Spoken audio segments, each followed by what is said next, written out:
Good day to you. My name is Maria Kądzielska and you are watching Poland Daily Culture, and we will talk about books, writing book from a journey, because here with us is a professional author, Grzegorz Kapla. Thank you very much for coming. Thank you. Sir, and you've been traveling to so many places already, and you've seen many lands, and you are able to write about it and put it in words. And I have this impression that with all of us traveling, we usually want to tell the story. We want to share with people we know, with our friends, with family, what we have experienced, what we've seen.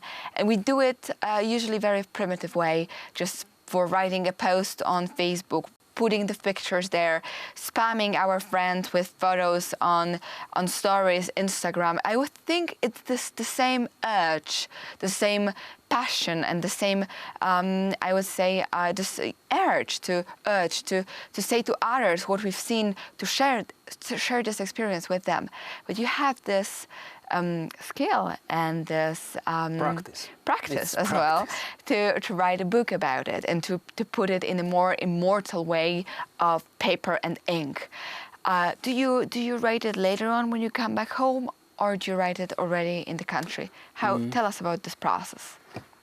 First thing is that I'm thinking that you have to be professional in what you're doing.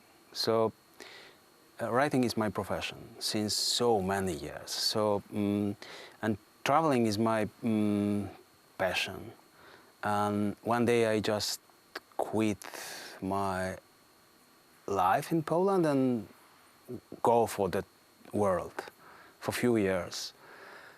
It was longer than I was thinking it will take. So that became my full-time job. So writing about travels for the women magazines and the traveling magazines. It's not a book, so it's much easier to write a story about one piece of land. To create a book, it takes time. It's loneliness of the writer and loneliness of the reader. So when they meeting, that means book. So I'm thinking about myself that I can write professionally. So it's not the same than Instagram, because the stories on Instagram and Facebook, we telling the stories for ourselves. So we're thinking that it's going public, but it's not, because it's fake. So only you and few of your closest friends can see it. Yeah, I mean, it depends on how many followers you have. If you pay for Mr. Zuckerberg, so there will go public.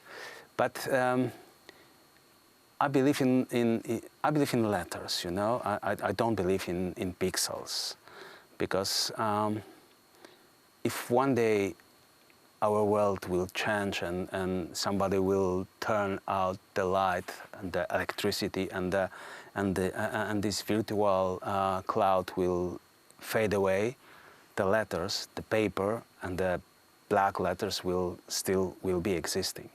And in one day, the archaeologists from Georgia, or I don't know, from any part of the world, will come here and in the dust will find the pages of book written in this small tribe Polish language. There will be my words, and if he read it, I will be alive again.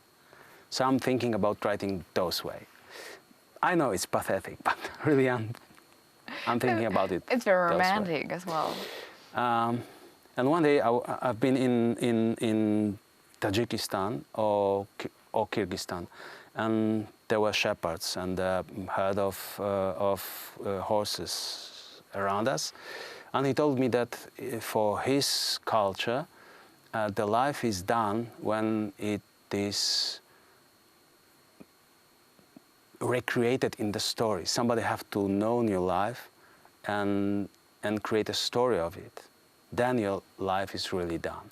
So I'm this guy who hearing the stories and put it into the words. That's my job. And I'm writing my books during travel, because if you're traveling alone, you've got a lot of time. So when other people going to parties with friends, So I'm sitting with my virtual pages now, because everything is in smartphone now. So even a book starts in smartphone. Okay, and you sat there and you start to write it down. Your experiences, what have you seen, people you've met. Or is there any, back to Georgia, is there any Georgian that you especially remember? Any person that recalls? Or a meeting? Yeah, of course, because I'm a reporter, so I'm searching for good stories. And if you know personally one Georgian person, you know all Georgians, because they are all connected. I don't know how it's possible, but it's going those ways. So if we're talking to David, our guide, so we get friends. There's only 4 million of them, so kind of at least everyone has someone has a number to the other one. When I went to Georgia to search for the stories, the best I found, it was about the Polish girl. She was born before the war in a palace, so she was dancing and playing music. That was her job. And then the war came, and she had to go to the work. It was in today Ukraine. And she was practicing in the photographers. You got these small pencils, and you making a retouche. I don't know how to say that. It's like Photoshop, but handmade. On the because it was 40s, mid 40s. No computers. You have to make everything on a film by your hand.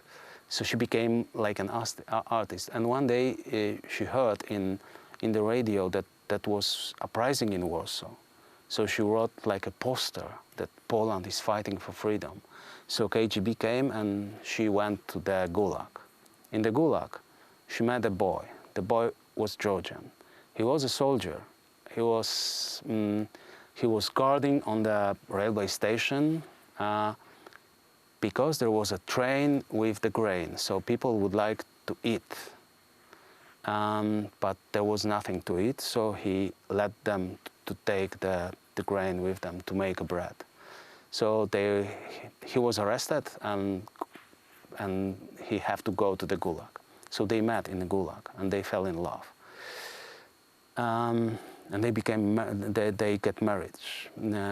When the war was over, she was Polish girl married to the Georgian boy, so she had to go to the Georgia.